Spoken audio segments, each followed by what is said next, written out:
The alternative routes, alternative ways of praying, alternative ways or different gods, and finally to the supreme.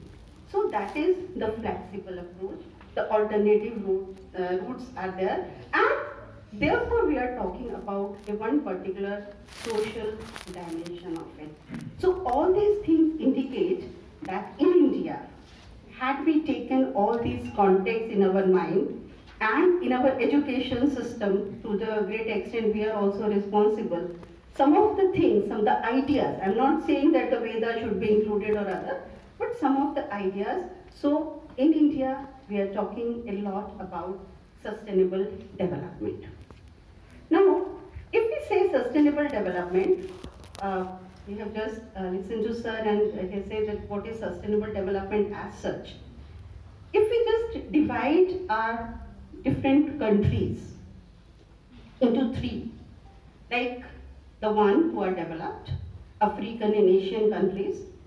Now, in order to develop sustainably or contribute to the sustainable development, they have to improve their human development index.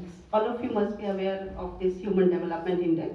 And this life expectancy, mortality, and then we have education, all these 6-7 components are there of HDI.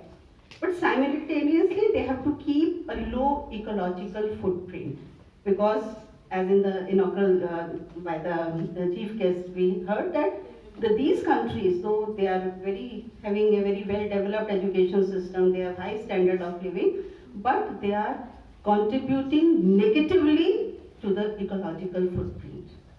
So these countries, they have to keep these two things in mind. HDI, they have to, if they are improving, but they have to keep their low ecological footprint. In the Western world, they have to decrease their ecological footprint, like we just talked about, and simultaneously keep high standard of living. So whatever they are having, they should maintain it, but ecological footprint has to be lower. And the third group, mainly the emerging nations, they have to more or less, parallel increase of their HDIs as well as the ecological footprints. So we are the ones, whether we call ourselves the developing nations, emerging economies, we have to raise the standard of living of our citizens, and side by side, we have to take care of that we have to be low on the ecological footprint. Now here comes the role of education for sustainable development, because in order to develop sustainably, basically education can be considered as an instrument for support. Education can be considered as an instrument for strengthening our attitudes, values, and other things. Education can be considered as a running thread of all the 17 sustainable development goals. अगर आप sustainable development goals आप सभी लोगों ने देखे होंगे, जैसे मैंने कहा कि फोर्थ वाला है, it is exclusively talking about education. But other you will find, whether it is the first one where they are talking about the removal of poverty, where the second one deals with the hunger and all these things, you will be convinced that it is the education which can help us in achieving all our sustainable development goals. And that is why it is important that we are talking about education for sustainable development. Though, and we have to move from our economic paradigm. Earlier, we were talking about development, also in economic terms. But that has led to the damage to the social welfare, to the society, as well as to the environment. But we have to enter into the sustainable paradigm.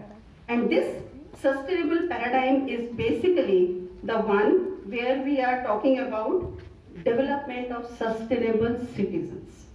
When there was a technological explosion, we started talking about techno-natives, techno-immigrants, two categories. But now, whether they are natives, whether they are techno-immigrants, everybody has to be a sustainable citizen whose actions, attitude, values, knowledge, understanding, everywhere there has to be a component of sustainable development. Gandhi ji का भजन आप सबने सुना, वैष्णव जन तो तेने कहिए, पीड़ पराई जाने, पर दुखे उपकार करे कोई, मन अभिमान न माने, जाने, माने और करे. The three domains, the cognitive, affective and psychomotor.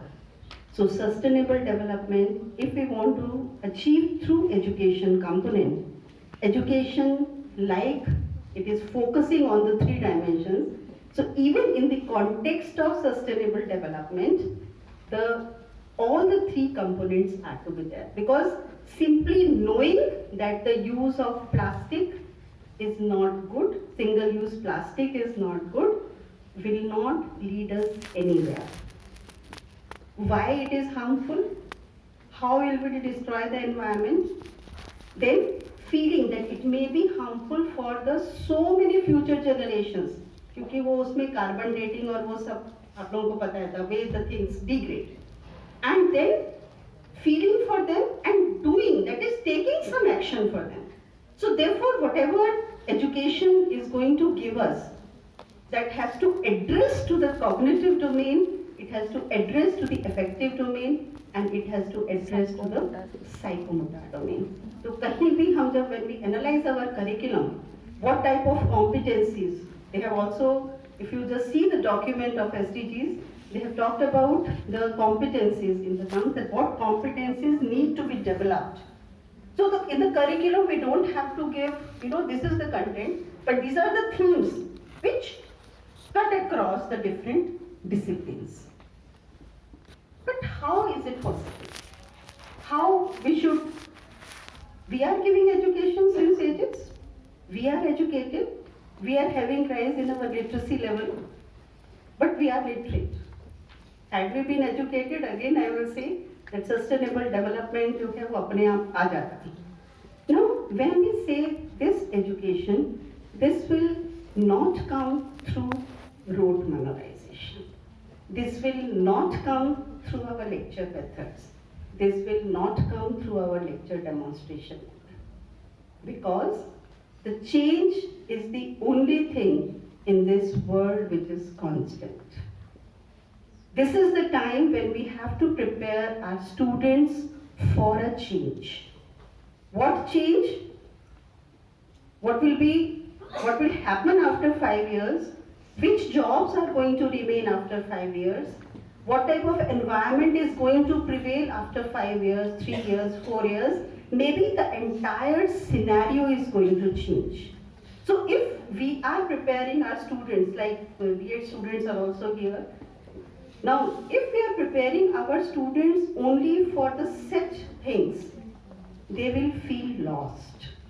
So therefore what we have to do is, we have to prepare them in such a manner through our pedagogical approaches that anytime they can analyze the situation, anytime they can reflect on it, anytime they will, the critical reflection becomes a part and parcel of them, and they can take informed decisions.